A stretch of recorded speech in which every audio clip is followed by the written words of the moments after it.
সীমান্ত পেরিয়ে অবৈধভাবে ভারতে প্রবেশ, ইংরেজ বাজারে 2 বাংলাদেশি গ্রেপ্তার। সম্পূর্ণ খবরটি জানতে সঙ্গে থাকুন। নমস্কার, শুরু করছি আজকের রাজারহাট বাজার। শুধু খবর নয়, আস্থার প্রতীক, এই বিশ্বাস নিয়ে আপনাদের সামনে হাজির হচ্ছি আমরা। এর একটি গুরুত্বপূর্ণ সংবাদের গভীরে পৌঁছবো আমরা, যার শেষে থাকছে একটি অত্যন্ত গুরুত্বপূর্ণ দৃশ্য। এই গুরুত্বপূর্ণ সংবাদ জানতে চোখ রাখুন, দেখুন রাজারহাট। সীমান্ত টপকে অবৈধভাবে ভারতে প্রবেশ, পুলিশের জালে সন্দেহজনক 2 বাংলাদেশি। বিএসএফ এর চোখে ধোঁয়া দিয়ে অবৈধভাবে ভারতে প্রবেশ করেছিল। সীমান্তবর্তী 12 নম্বর জাতীয় সড়ক সংলগ্ন সুস্থানী মোড় থেকে গোপন সূত্রে খবর পেয়ে ইংরেজ বাজার থানার পুলিশ গ্রেপ্তার করে 2 জনকে। এদের নাম মোহাম্মদ রাসেল মিয়া 33 ও মোহাম্মদ রিফাত 21, বাড়ি বাংলাদেশের নারায়ণগঞ্জ ও রংপুর জেলায়। কি উদ্দেশ্যে তারা ভারতে প্রবেশ করেছিল তার তদন্ত শুরু করেছে ইংরেজ বাজার থানার পুলিশ।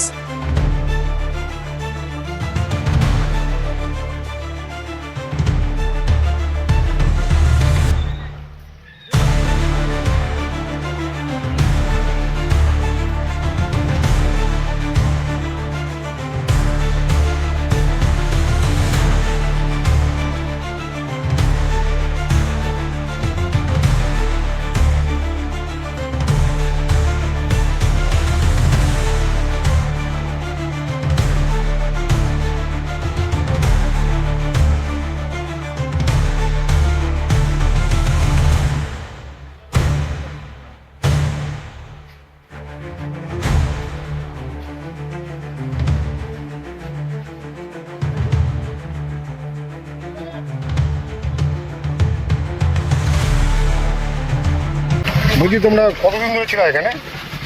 10-12 দিন। কোন বর্ডার দিয়ে এসেছিল? বর্ডারের নাম জানি না। কে পার করেছিল? বাংলাদেশের কি কাজের জন্য? না, আমাকে ইলেকট্রিক কাজ দিবে।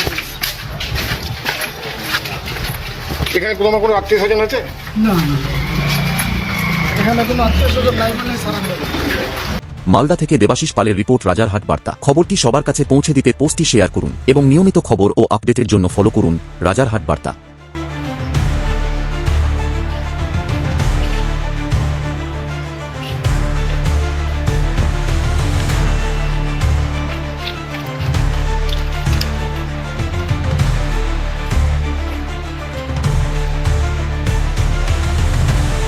This channel does not promote any violent, harmful, or illegal activities.